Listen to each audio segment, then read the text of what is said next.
Hello বন্ধুরা, welcome my YouTube channel দেবার class. এখানে বন্ধুরা লাইভ মাধ্যমিক জীবনবিজ্ঞানের পুরো সিলেবাস ক্লিয়ার করা হবে। তোমরা যারা মাধ্যমিক ক্লাসে পড়াশোনা করছো বা বিভিন্ন রকম কম্পিটিটিভ এক্সামের জন্য পড়াশোনা করছো, বিভিন্ন রকম পরীক্ষা দেবে মাধ্যমিক লেভেলের, তাদের জন্য এই সমস্ত লাইফ সায়েন্সের ক্লাসগুলি অবশ্যই গুরুত্বপূর্ণ। এমনকি পরবর্তী ভিডিওতে তোমরা অবশ্যই অন্যান্য ক্লাসে ভৌতবিজ্ঞান নিয়েও আমি আলোচনা করব। আস্তে আস্তে ধীরে ধীরে আমরা ভৌতবিজ্ঞান মাধ্যমিক লেভেলে পুরো সিলেবাসটা ক্লিয়ার করব। আজকের পার্ট হচ্ছে কোষ বিভাজন এবং কোষ চক্রের পার্ট 3। দুটি পার্ট আমি অলরেডি আগেই করে দিয়েছি। বন্ধুরা যারা দেখোনি তারা ওই দুটি পার্ট দেখার পর এই পার্টটি দেখবে, তাহলে তোমাদের বুঝতে অনেক বেশি সুবিধা হবে। আর আজকের ক্লাস শুরু করার আগে বন্ধুরা তোমাদের কাছে একটাই রিকোয়েস্ট, যত পারো এই ক্লাসগুলিকে শেয়ার করো এবং লাইক করো। লাইক এবং শেয়ার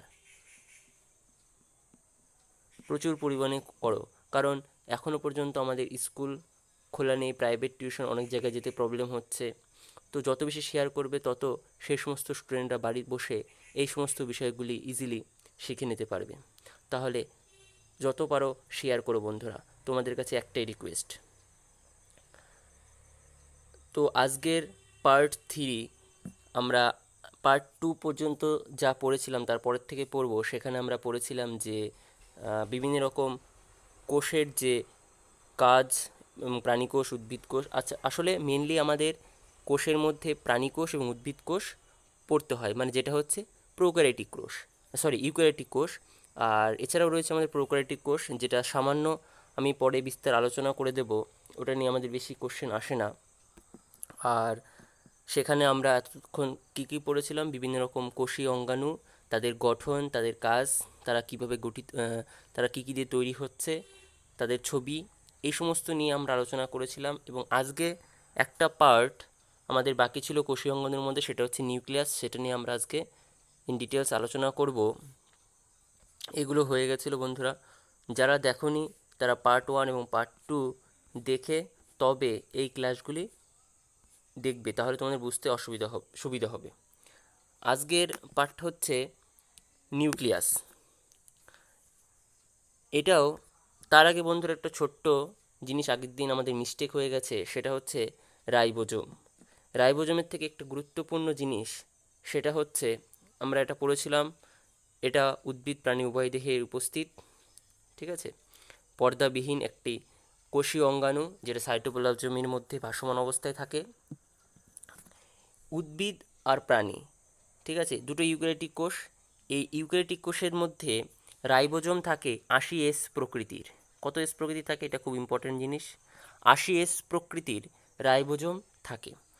এই 80Sটাকে ডিফাইন করা হয় 60S plus 40S, 60S plus 40S, এই দুটোকে ডিফাইন করে আমরা পাই 80S রাইবোজোম ইউক্যারিওটিক কোষের মধ্যে।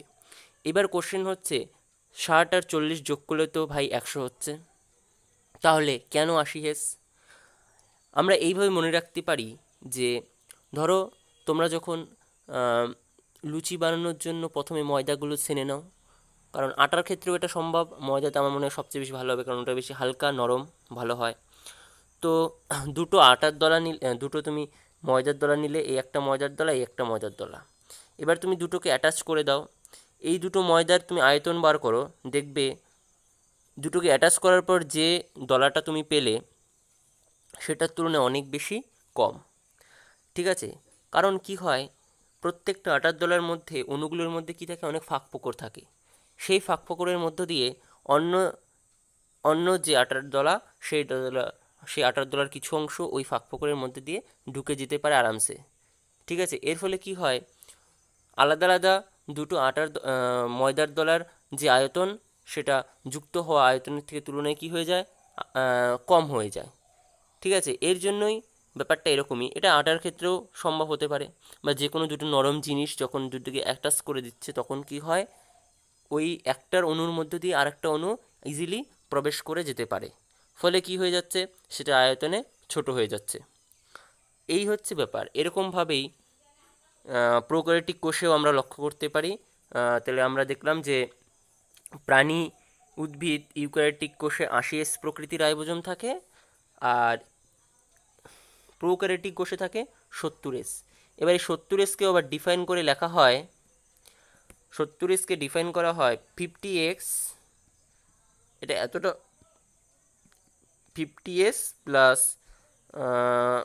50, 60, 70, 80, 30x, হ্যাঁ 30S। তো দেখো এই দুটো যোগ করলে আমরা 80S পাবো। কিন্তু কি বললাম যে দুটো যখন দু রকমের 50S আর 30S একসঙ্গে মিক্সড হয়ে যাচ্ছে, তখন কি হলো, একটার মধ্যে দিয়ে আরেকটা কম বেশি ঢুকে যাচ্ছে, ফলে কি হচ্ছে, তাদের আকৃতিটা ছোট হয়ে যাচ্ছে, ফলে সেটা টোটালি শেষমেশ কততে দাঁড়াচ্ছে, 70S দাঁড়াচ্ছে প্রোক্যারিওটিকের ক্ষেত্রে রাইবোজোম, আর ইউক্যারিওটিকের ক্ষেত্রে দাঁড়াচ্ছে 80S প্রকৃতির। ক্লিয়ার? তাহলে রাইবোজোমের এই পার্টটা আমাদের বাদ ছিল, এই কনসেপ্টটা, সেটা আমি আজকে ডিফাইন করে দিলাম বন্ধুরা। ঠিক আছে?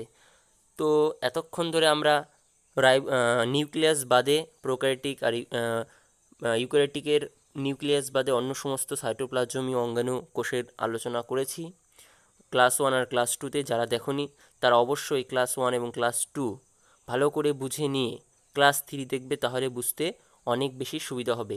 কারণ এইখানে আমি পুরোপুরি আজকে শেষ করে দেব, বিভিন্ন রকমের কোষীয় অঙ্গাণুর কনসেপ্ট পুরো ক্লিয়ার করে দেব। ঠিক আছে? যারা যারা দেখোনি তারা একবার দেখে নেবে, আর তোমরা অবশ্যই ক্লাসটা দেখা চলাকালীন খাতা পেন নিয়ে বসবে এবং টপিক ওয়াইজ পরপর নিজের কনসেপ্ট নিজে কনসেপ্ট ক্লিয়ার করবে, আমার কথাগুলো ভালো করে শুনবে, বুঝবে এবং তারপর নিজের মতো করে ফরম্যাট তৈরি করবে। আর কি করে তোমরা ফরম্যাট বানাবে, যারা ফরম্যাট তৈরি করতে পারো না, তার জন্য আমি হ্যান্ড রিটেন নোট নিয়ে এসেছি বন্ধুরা। এই দেখে হ্যান্ড রিটেন নোট নিয়ে এসেছি, যেটা দেখে তোমরা বুঝতে পারবে যে কী করে একটা বড় লেখাকে খুব ইজিলি ছোট করতে পারি আমরা। ঠিক আছে? তো এইভাবে তোমরা দেখতে দেখতে বুঝে যাবে যে কী করে একটা ফরম্যাট তৈরি করতে হয়। তাছাড়াও যদি দরকার হয় আমি আরও কী করে ফরম্যাট তৈরি করতে, তার জন্য একটা আলাদা ক্লাস করে দেবো। যদি তোমরা চাও কমেন্ট করতে পারো যে কী করে ফরম্যাট তৈরি করব, তার জন্য একটা আলাদা ক্লাস করে দেবো, কোনো অসুবিধা নেই। কিন্তু যত আমি পড়াবো ফরম্যাট আকারে, ততই তোমাদের কী হবে, বুঝতে পারবে যে কী করে একটা ফরম্যাট তৈরি করতে হয়। ঠিক আছে? আচ্ছা, তো এটাই ছিল লাস্ট পার্ট কোষের আমাদের সিলেবাসের মধ্যে, যেটা বাদ ছিল আজকে হলে সেটা শেষ হয়ে যায়। সেটা হচ্ছে নিউক্লিয়াস, খুব গুরুত্বপূর্ণ একটা পার্ট। এই নিউক্লিয়াস যদি না থাকতো তাহলে ক্রোমোজোম তৈরি হতে পারতো না এবং নতুন করে একটা কোষ তৈরি হতেও পারতো না। ক্লিয়ার? আচ্ছা, এই যে বন্ধুরা পাশে আমি নিউক্লিয়াসের ছবি দিয়ে দিয়েছি, তোমরা দেখতে পাচ্ছ নিউক্লিয়াসের যে মেন পার্ট। আচ্ছা, নিউক্লিয়াসটা কি আগে আমি দেখে নিই। নিউক্লিয়াসটা হচ্ছে বংশগতির ধারক ও বাহক, আচ্ছা, ও কোষের মস্তিষ্ক। তাহলে দুটো জিনিস আমাদের জানতে পারি, একটা কি বংশগতির ধারক ও বাহক, তার মানে কি নিউক্লিয়াস। ওই যে বললাম নিউক্লিয়াসের মধ্যে কি তৈরি হয়, ডিএনএ আছে, মানে এই যে নিউক্লিয় তন্তু, এই যে তোমরা নিউক্লিয় তন্তুটা দেখতে পাচ্ছ বা নিউক্লিওপ্লাজম, সরি হ্যাঁ, এই যে নিউক্লিয় তন্তুগুলো তোমরা দেখতে পাচ্ছ বা নিউক্লিয় রেটিকুলাম যাকে বলি আমরা, বা নিউক্লিয় জালিকা যেটাকে বলি আমরা, এটাই তো, এটাকেই আমরা বলি ডিএনএ। এটাই একসময় কী তৈরি হবে, আরএনএ প্রস্তুত হবে, তারপরে প্রোটিন সংশ্লেষ হবে আবার। তো এইগুলোই কি হয় না, আমাদের বিভিন্ন রকম চারিত্রিক বৈশিষ্ট্যযুক্ত সম্পন্ন যে সমস্ত বৈশিষ্ট্য সেটা ধারণ করে থাকে এইটা, যেটা নিউক্লিয়াসের মধ্যে উপস্থিত। এবং নিউক্লিয়াসকে কী বলা হয়, কোষের মস্তিষ্ক বলা হয়। তাহলে কোষের মস্তিষ্ক কেন বলছি আমরা, কারণ নিউক্লিয়াসই হচ্ছে এমন একটা জিনিস যেখানে কোষের অতি গুরুত্বপূর্ণ কাজ সম্পন্ন হয় এবং অন্য সমস্ত যে প্রোটিন সংশ্লেষ বা কোষের মধ্যে যে অন্য যে সমস্ত, যে কম বেশি যে সমস্ত হিস্টোন নন হিস্টোন প্রোটিনগুলো থাকে বা যেগুলো যখন দরকার হয় তখন নিউক্লিয়াস থেকেই সেটা সংশ্লেষিত এবং স্থানান্তরিত হয় কোষের মধ্যে বিভিন্ন রকমের মেমব্রেন এবং নিউক্লিয়ার রন্ধ্রের মাধ্যমে। ক্লিয়ার? তাহলে এটাকে আমরা কী বলছি, কোষের মস্তিষ্ক। আর কি এই নিউক্লিয়াসটা দেখতে কীরকম হয়, ডিম্বাকার হতে পারে, নলাকার হতে পারে, গোলাকার হতে পারে। আমরা এখানে নিউক্লিয়াসটা দেখতে পাচ্ছি গোলাকার টাইপের। তাহলে এখান থেকে আমাদের তিনটে জিনিস শিখে গেলাম, তাদের আকৃতি এবং নিউক্লিয়াস জিনিসটা কি না, বংশগতির ধারক ও বাহক এবং কোষের মস্তিষ্ক। নিউক্লিয়াসের মধ্যে কে কাজ করছে, বংশগতির ধারক ও বাহক, ডিএনএ, জিন, এইগুলো, যেটা কী থেকে তৈরি হচ্ছে না, নিউক্লিয়ার রেটিকুলাম থেকে তৈরি হয় ডিএনএ, তারপর ডিএনএ থেকে তৈরি হবে আরএনএ, এবং আরএনএ থেকে আবার তৈরি হয় প্রোটিন। এইভাবে আমরা আস্তে আস্তে আরও ইন ডিটেলস আমরা ডিএনএ, আরএনএ, জিন এইসব বিষয়ে আলোচনা করব। ঠিক আছে, এইবার নিউক্লিয়াসের মেন পার্ট আমাদের 5টা। ঠিক আছে, মেন পার্ট কয়টা আমাদের? 5টা। প্রথমেই হচ্ছে আমাদের জানতে হবে, সেটা হচ্ছে নিউক্লিয়ার মেমব্রেন। নিউক্লিয়ার মেমব্রেন কি? নিউক্লিয়ার মেমব্রেন অর্থাৎ নিউক্লিয় ঝিল্লি বা নিউক্লিয়াসের যে ঝিল্লি, সেটাকে আমরা বলি নিউক্লিয়ার মেমব্রেন। এই যে বন্ধুরা তোমরা দেখতে পাচ্ছ ডান দিকে নিউক্লিয়ার মেমব্রেন বা ঝিল্লি, এটা কি হয় না, 2 স্তর যুক্ত হয়। এই যে উপরের দিকে একটা স্তর আর নিচের দিকে একটা স্তর, এই দুটোকে একসঙ্গে আমরা কি বলি? Nuclear membrane. এটা কী দিয়ে তৈরি হচ্ছে না, লিপিড এবং প্রোটিন এই দুটো সংযোগে তৈরি হয় এই নিউক্লিয়ার মেমব্রেন। আর এর মাঝে মাঝে কি থাকে? এর মাঝে মাঝে একটা ছিদ্র থাকে, এটাকে আমরা কি বলি? 2 নম্বর আমাদের মেন পার্ট, সেটা হচ্ছে নিউক্লিয়ার হোল। এই যে নিউক্লিয়ার হোল, এই যে আমরা দেখতে পাচ্ছি গোল গোল, এটাকে কি বলছি আমরা? নিউক্লিয়ার হোল বা নিউক্লিয়ার রন্ধ্র। এই নিউক্লিয়ার রন্ধ্র আর নিউক্লিয়ার মেমব্রেন দুটোই মোটামুটি প্রায় একসঙ্গে কাজ করে থাকে নিউক্লিয়াসের মধ্যে। কীরকম কাজ করে থাকে না, খাবারের আদান প্রদান অবশ্যই, আবার কি করে? ব্যালেন্স তৈরি করে। কার মধ্যে ব্যালেন্স তৈরি করে না, নিউক্লিয়াসের মধ্যে যে সমস্ত কোষীয় অঙ্গাণুগুলো রয়েছে কম বেশি, সেগুলোর মধ্যে একটা নির্দিষ্ট ব্যালেন্স এবং দূরত্ব বজায় রাখে এই দুটি জিনিস। এমনকি নিউক্লিয়াসের অঙ্গাণুগুলিকে পৃথক রাখে, অবশ্যই ব্যালেন্সও রাখে, আবার কী বলে অঙ্গাণুগুলিকে পৃথক রাখে। এমনকি নিউক্লিয়াসকে অন্য সমস্ত কোষীয় অঙ্গাণু থেকে রক্ষা করে এবং বিভিন্ন রকম খনিজ লবণ, প্রোটিন, জল ইত্যাদি সরবরাহতেও সাহায্য করে নিউক্লিয়ার ঝিল্লি এবং নিউক্লিয়ার হোল একসাথে কম বেশি। ক্লিয়ার? এই গেল নিউক্লিয়াসের দুটি পার্ট। নেক্সট 3 নম্বর পার্ট হচ্ছে আমাদের নিউক্লিওপ্লাজম। নিউক্লিওপ্লাজম কি? নিউক্লিওপ্লাজম হচ্ছে জেলির মতো বস্তু। এই যে তোমরা ছবির মধ্যে দেখতে পাচ্ছ সবুজ সবুজ চারিদিকে যে সবুজ সবুজ অংশ দানাদার, সেটাকে আমরা কি বলছি? নিউক্লিওপ্লাজম। জেলির মতো বস্তু, এখানে নিউক্লিক প্লাস প্রোটিন প্লাস উৎসেচক প্লাস খনিজ লবণ ইত্যাদি কি হয় না, জমায়েত অবস্থিত থাকে। আর এক কথায় নিউক্লিয়াসের মধ্যে জেলির মতো যে থকথকে বস্তু সঞ্চিত থাকে, সেটাকে বলছি আমরা নিউক্লিওপ্লাজম। এবার নিউক্লিওপ্লাজমের মধ্যে বেশে থাকে বিভিন্ন রকম নিউক্লিয় অঙ্গাণু, যেমন মনে করো সেন্ট্রিওল, তারপরে নিউক্লিওলাস, তারপরে মনে করো নিউক্লিয়ার যে রেটিকুলাম থাকে সেগুলো পেঁচিয়ে অবস্থায় থাকে সেই নিউক্লিওপ্লাজমের মধ্যে। ক্লিয়ার? তাহলে নিউক্লিওপ্লাজম গেল, অনেকটা সাইটোপ্লাজমের মতো আমরা বলতে পারি। এইবার 4 নম্বর নিউক্লিয়াস যুক্ত অঙ্গাণু হচ্ছে নিউক্লিওলাস। 4 নম্বর নিউক্লিয় অঙ্গাণু হচ্ছে নিউক্লিওলাস। নিউক্লিওলাস কি? ক্রোমোজোম সংলগ্ন গোলাকার বস্তু। ক্রোমোজোম সংলগ্ন গোলাকার বস্তু। এরা কী কী দিয়ে তৈরি হয় না, আরএনএ।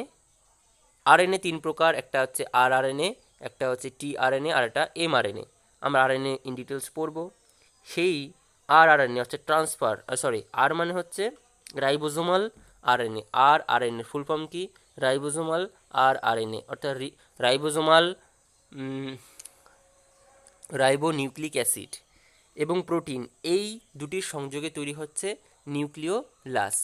তাহলে দেখো, এরা রাইবোজোম সংশ্লেষ করে।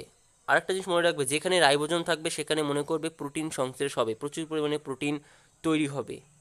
ঠিক আছে, কারণ আমরা জানি এই ডিএনএ থেকেই তৈরি হবে কি আরএনএ, এবং আরএনএ থেকে তৈরি হবে প্রোটিন, যেটার হতে কে সবচেয়ে বেশি কাজ করবে? আরআরএনএ। রাইবোজোমের সাহায্যে আরআরএনএ সংশ্লেষের মাধ্যমে প্রোটিন সংশ্লেষ হবে, আবার নতুন একটা নিউক্লিয়াসের মধ্যে সেই প্রোটিনটা সংযুক্ত হবে। যখন আমরা বিভাজনগুলো পড়ব তখন আরও বেশি ক্লিয়ার হয়ে যাবে কি করে একটা নিউক্লিয়াস থেকে আরেকটা নিউক্লিয়াসে তোমার প্রোটিন সংশ্লেষের মাধ্যমে সেটা আবার নিউক্লিয়াসে প্রেরণ হচ্ছে, ইজিলি আমরা ক্লিয়ার রাখতে পারবো। শুধু এইটুকু আমরা বুঝবো যে নিউক্লিওলাস হচ্ছে এমন একটা কোষীয় অঙ্গাণু যেটা কি হচ্ছে নতুন একটা কোষের মধ্যে প্রোটিন সঞ্চয় হতে সাহায্য করছে, বা নতুন একটা নিউক্লিয়াসের প্রোটিন উৎপাদনের ক্ষেত্রে বিশেষ ভূমিকা পালন করছে নিউক্লিওলাস, যেটার মুখ্য ভূমিকায় কে থাকে?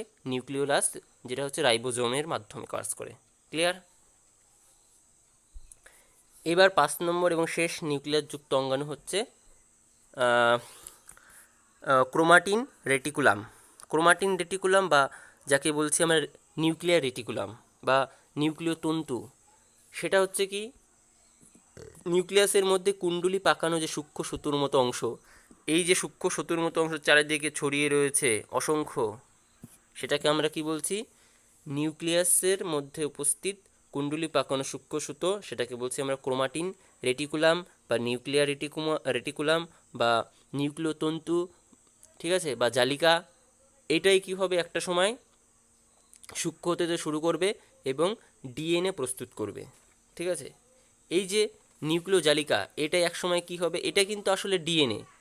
প্রথম অবস্থায় অতটা প্রথম অবস্থায় সিম্পল একটা তোমার নিউক্লিয় তন্তু থাকে, তারপরে প্রোটিন সংশ্লেষের মাধ্যমে সেটা কি হয়, ডিএনএ প্রস্তুত করে, এবং ডিএনএর থেকে কি তৈরি হয় না আরএনএ প্রস্তুত করে, এবং আরএনএর থেকে আবার কি হয়, সেটা প্রোটিন সংশ্লেষ করে। এই নিউক্লিয় তন্তুটাই অনবরত এই কাজের মাধ্যমে তাদের চক্রটা চলতে থাকে। ক্লিয়ার? তাহলে আশা করি বন্ধুরা তোমরা নিউক্লিয়াস পার্টটা বুঝতে পেরেছো। যদি বুঝতে না পারো আরেকবার রিভিশন করে ক্লাসটাকে দেখতে পারো, কারণ আমি যতবারই বলবো সে একই কথাই বলবো।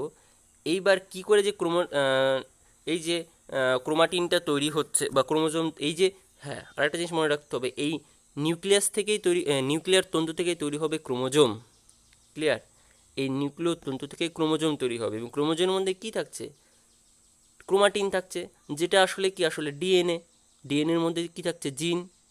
তারপরে বিভিন্ন রকম মেটাফেজ দশা ক্রোমোজোম তৈরি হচ্ছে, তারপর এনাফেজ টেলোফেজ, পরপর যে চক্রটা রয়েছে সেই চক্রের মাধ্যমে কী হচ্ছে না, আরএনএ প্রস্তুত করবে, তারপর প্রোটিন সংশ্লেষ হবে। যখন আমরা ওই মাইটোসিস দশাটা পড়ব তখন আরও বেশি ক্লিয়ার হয়ে যায়। জাস্ট এখন শুধু এইটুকুই বুঝবো যে নিউক্লিয়াসের মধ্যে ক্রোমাটিন যুক্ত যে মানে কুণ্ডলী পাকানো বস্তুটাই হচ্ছে নিউক্লিয়ার রেটিকুলাম বা জালিকা, যেটা আসলে ডিএনএ। ক্লিয়ার? ওকে, এইবার চলো, আশা করি বুঝতে পেরেছো বন্ধুরা।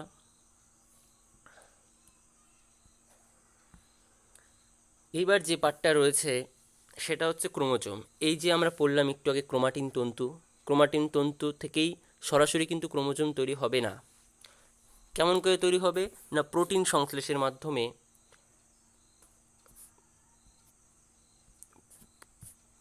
প্রোটিন সংশ্লেষের মাধ্যমে তোমার ক্রোমোজোম তৈরি হবে। তার মানে কি?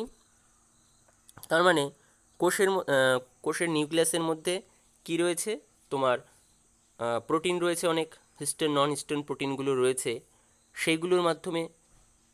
সেইগুলোর সাথে ক্রোমাটিন তন্তুগুলো কি করবে, বিভিন্ন রকম সংশ্লেষের মাধ্যমে এবং বিক্রিয়ার মাধ্যমে সেটা আস্তে আস্তে কী হবে, ক্রোমোজোম তৈরি করবে। তো ক্রোমোজোমটা এক্স্যাক্টলি কী কী তৈরি হচ্ছে না, প্রোটিন আর ক্রোমাটিন তন্তু দুটোর সম্মিলিত প্রয়াসেই ক্রোমোজোম লক্ষ্য করতে পারবো আমরা। ঠিক আছে, এই ক্রোমোজোম আসলে কী কী দিয়ে গঠিত হচ্ছে? আমরা একটু আগে বললাম প্রোটিন।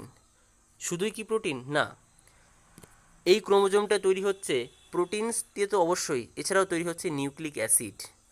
হ্যাঁ, ক্রোমোজোমের মধ্যে আমরা দেখতে পাচ্ছি যে প্রোটিন তো থাকছে, আরও কি থাকছে, ডিএনএ থাকছে এবং আরএনএ থাকছে। এই ডিএনএ আরএনএকে আমরা কি বলছি, নিউক্লিক অ্যাসিড। অবশ্যই এই ক্রোমাটিন তন্তুই তো আসলে কি, আমরা জানি ডিএনএ, এবং তার একটু পরেই তৈরি হবে আরএনএ। আর প্রোটিন তো রয়েছেই, কারণ প্রোটিন ছাড়া ক্রোমোজোম তৈরি হবে না। প্রোটিনের পরিমাণটা যথেষ্ট বেশি থাকবে, এবং ডিএনএ আরএনএও দেখো প্রায় সমান সমানই আছে, 50-50। প্রোটিনস রয়েছে আমাদের হিস্টোন প্রোটিন আর নন হিস্টোন প্রোটিন, দু রকমের প্রোটিন থাকছে।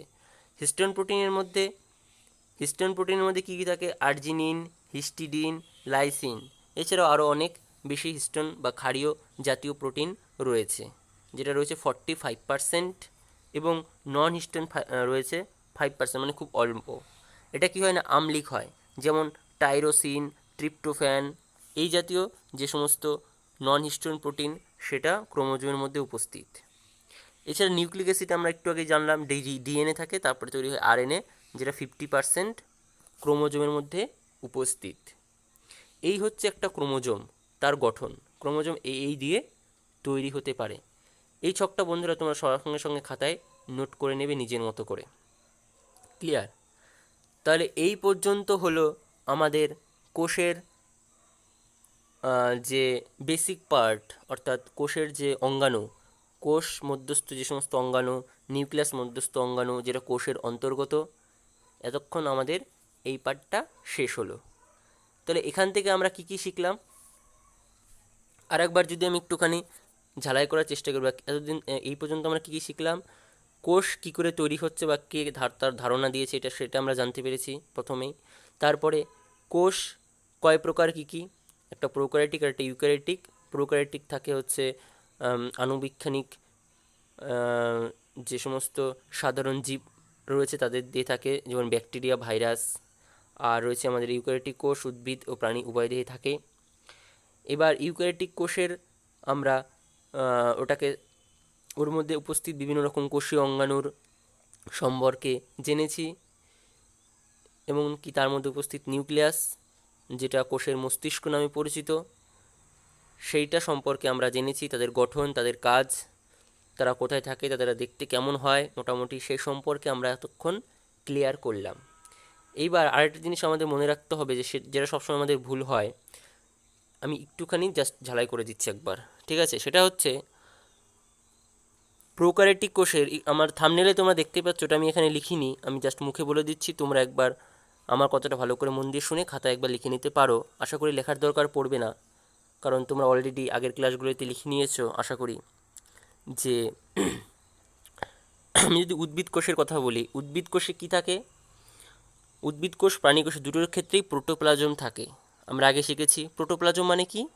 প্রোটোপ্লাজম মানে হচ্ছে তোমার সাইটোপ্লাজম আর নিউক্লিওপ্লাজম, এই দুটোকে একসঙ্গে আমরা কি বলছি? প্রোটোপ্লাজম, যেটা উদ্ভিদ ও প্রাণী দুটোর মধ্যেই উপস্থিত। এছাড়াও উদ্ভিদদের আরেকটা ইম্পর্টেন্ট জিনিস থাকে, সেটা হচ্ছে প্রোটোজোয়া, যেটা সাইটোপ্লাজমের চারপাশে যে সবুজ জেলির মতো অংশ, সেটাকে আমরা বলছি প্রোটোজোয়া। সেখান থেকে প্রোটোজোয়া বলছি, প্লাজমা, সেটাকে কি বলছি আমরা? প্লাজমা। তাহলে এটা কেবলমাত্র উদ্ভিদ দিয়েই থাকে। ক্লিয়ার? তাহলে উদ্ভিদ দেহে প্রোটোজোয়া তো রয়েছেই। তাহলে প্রোটোজোয়া মানে সাইটোপ্লাজম প্লাস নিউক্লিওপ্লাজম। নিউক্লিওপ্লাজম রয়েছে নিউক্লিয়াসের মধ্যে, যে কোষীয় অঙ্গাণু, সেটাকে বলছি নিউক্লিওপ্লাজম, যেটা সাইটোপ্লাজমের মধ্যে ভাসমান। আর সাইটোপ্লাজম মানে আমরা জানি যে কোষের মধ্যে পুরো অংশটা জুড়ে যে জেলির মতো অংশ, সেটাকে বলছি আমরা সাইটোপ্লাজম। সাইটোপ্লাজমের মধ্যে উপস্থিত নিউক্লিওপ্লাজম, নিউক্লিওপ্লাজমের মধ্যে থাকে সাইটোপ্লাজমের মধ্যে ভাসমান নিউক্লিয়াস, এবং নিউক্লিয়াসের মধ্যে থাকে নিউক্লিওপ্লাজম। ক্লিয়ার? এইবার সাইটোপ্লাজমের বাইরেও কী থাকে? উদ্ভিদ দেহের কোষে প্লাজমা থাকে। ক্লিয়ার? এইটুক গেল। এবার নিউক্লিয়াসটা সাইটোপ্লাজমের মধ্যে ভাসমান, এবং নিউক্লিয়াসের মধ্যে কী রয়েছে? নিউক্লিওপ্লাজম। এবার নিউক্লিওপ্লাজমের মধ্যেও আরেকটা জেলির মতো অংশ ভাসমান রয়েছে, প্রায় গোলাকার আকৃতির, সেটাকে বলছি আমরা সেন্ট্রিওল। তাহলে সেন্ট্রিওলটা ভাসমান রয়েছে, সেন্ট্রিওলটাকে ভাঙলে আমরা কি পাচ্ছি না? সেন্ট্রোজোম আর সেন্ট্রোস্ফিয়ার। ক্লিয়ার? সেন্ট্রিওলকে ভাঙলে আমরা কি পাচ্ছি? সেন্ট্রিওল। নলাকার যে দুটো অংশ দণ্ডাকার দেখতে পাই আমরা, সেটাকে বলছি আমরা সেন্ট্রিওল। আর সেন্ট্রিওলটা যে জেলির মতো অংশের মধ্যে ভাসমান থাকে, সেটাকে বলছি আমরা সাইটোপ্লাজম। এই দুটো একসঙ্গে নিউক্লিয়াসের নিউক্লিওপ্লাজমের মধ্যে ভাসমান অবস্থায় থাকে। এটা কিন্তু প্রাণীদেহের ক্ষেত্রেও উপস্থিত। ক্লিয়ার? খালি প্রাণীদের ক্ষেত্রে ওই যে প্লাজমা জিনিসটা নেই, বাদ বাকি সব জিনিসগুলোই উপস্থিত। তাহলে এটা তোমরা ভালো করে মন দিয়ে শুনে বুঝে খাতায় পরপর লিখে নাও। ক্লিয়ার? আশা করি এই পর্যন্ত ক্লিয়ার হয়েছে। এই পর্যন্ত আমরা তাহলে পড়লাম যে উদ্ভিদ দেহের এবং প্রাণী দেহের কোষের মধ্যে উপস্থিত কোষীয় অঙ্গাণু, তাদের কাজ, তাদের গঠন, আকৃতি, ছবি ইত্যাদি সম্বন্ধে আলোচনা করলাম। এবার নেক্সট যে পার্টটা আমরা আজকে পড়ব, তারপরের দিন আমরা পড়ব একটুখানি ডেপথে ঢুকবো আস্তে আস্তে। এরপরের দিন আমরা ক্রোমোজোম জিনিসটা একটু ভালো করে পড়ব, এবং ডিএনএ জিনের মধ্যে যে আন্তঃসম্পর্ক, সেই সমস্ত নিয়ে আলোচনা করব। তারপরে ক্রোমোজোমের প্রকারভেদ আছে। তারপরে আমরা পড়ব ক্রোমোজোমের সংখ্যা, তারপরে ক্রোমোজোমের গঠন। কারণ ক্রোমোজোম হচ্ছে খুব ইম্পর্টেন্ট জিনিস আমাদের, যেটা না হলে কোনো রকম বিভাজন হবে না, কারণ একটা কোষ থেকে আরেকটা কোষ তৈরি হওয়ার ক্ষেত্রে সবচেয়ে গুরুত্বপূর্ণ ভূমিকা পালন করছে ক্রোমোজোম। সেই ক্রোমোজোমের আকার, আকৃতি, গঠন A to Z, ঠিক আছে, ছোটো থেকে বড় সবটাই আমাদের বুঝতে হবে ধীরে ধীরে। টোটালি আমরা প্রাণীদেহ ইউক্যারিওটিক কোষের জিনিসটাই কিন্তু বুঝবো, কারণ প্রোক্যারিওটিক কোষ নিয়ে আমাদের অত বেশি আলোচনা এখানে নেই। তো নেক্সট যে পার্টটা আমাদের বুঝতে হবে এই স্লাইডে, সেটা হচ্ছে সেন্ট্রাল ডগমা। সেন্ট্রাল ডগমা জিনিসটা কি? সেন্ট্রাল ডগমা আসলে জিনিসটা কিছুই না, এটা নিয়ে আরেকটু বিস্তার আলোচনা করব যখন আমরা ডিএনএ আরএনএর যে সমস্ত ফর্মগুলো পড়বো, মানে ডিএনএ আরএনএ কী দিয়ে তৈরি হচ্ছে। তার মানে ক্রোমাটিন জালিকা তো আমরা বুঝলাম, এবার ক্রোমাটিন জালিকার জিনিসটা কী কী দিয়ে তৈরি হচ্ছে সেটা আমরা পরে ক্লাসে আলোচনা করব। তো এখন আমরা যেটা বুঝতে চাইছি সেটা হচ্ছে সেন্ট্রাল ডগমা কী। ডিএনএ থেকে আরএনএ প্রস্তুত, ডিএনএ থেকে আরএনএ প্রস্তুত। এই আরএনএটা আসলে হয় আরআরএনএ হয় আশা করি, ঠিক আছে। ডিএনএ থেকে আরএনএ প্রস্তুত, অন্য আরএনএও হতে পারে অনেক সময়, ঠিক আছে। এবং আরএনএ থেকে প্রোটিন প্রস্তুত, শর্টকাটে লিখলাম প্রোটিন। ডিএনএ থেকে আরএনএ তো প্রস্তুত হলো, কোন পদ্ধতি হবে না ট্রান্সক্রিপশন পদ্ধতিতে হবে। এটা এখানে তোমরা লিখে নিতে পারো শর্টকাটে। তাহলে ডিএনএ থেকে আরএনএ প্রস্তুত এবং আরএনএ থেকে ট্রান্সলেশন প্রসেসে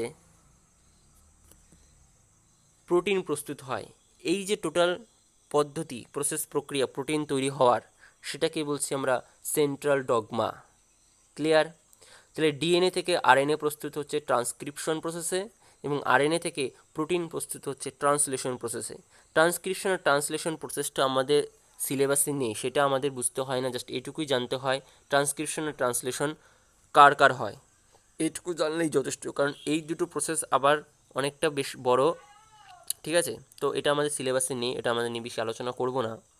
খালি এইটুকুই বুঝবে যে ডিএনএ থেকে আরএনএ প্রস্তুত হয় ট্রান্সক্রিপশন প্রসেসে এবং আরএনএ থেকে প্রোটিন প্রস্তুত হয় ট্রান্সলেশন প্রসেসে। এই যে টোটাল প্রসেস, প্রক্রিয়া, সেটাকে আমরা বলছি একসঙ্গে সেন্ট্রাল ডগমা। ক্লিয়ার? আশা করি তোমরা সেন্ট্রাল ডগমা জিনিসটা বুঝতে পেরেছো। আজকের ক্লাসটা আমি এইটুকুই রাখছি বন্ধুরা। আশা করি তোমরা বুঝতে পেরেছো। আশা করি তোমাদের অনেক হেল্পফুল হবে এই ভিডিওগুলো। যদি ভালো লেগে থাকে তাহলে অবশ্যই শেয়ার এবং সাবস্ক্রাইব করে অল করে রাখবে বেল আইকন, তাহলে পরবর্তী ক্লাসগুলো তোমাদের সবার আগে তোমাদের ফোনে পেয়ে যাবে। আমি চাইছি ভৌতবিজ্ঞান পাঠগুলো তোমাদের দেওয়ার জন্য। ক্লিয়ার? আর যদি ভালো না থাকলে অবশ্যই কেন ভালো লাগলো না কমেন্ট সেকশনে কমেন্ট করে জানাবে এবং ডিসলাইক অপশন তো আছেই। আর বন্ধুরা, তোমরা প্রচুর প্রচুর এই ক্লাসগুলোকে শেয়ার করে দাও, যাতে দুর্দিনে সেই সমস্ত ছেলেমেয়েরা ঘরে বসে এই পড়াগুলো ক্লিয়ার করতে পারে, ঠিক আছে। তো আজকের মতো এখানে শেষ করছি বন্ধুরা, বিদায়।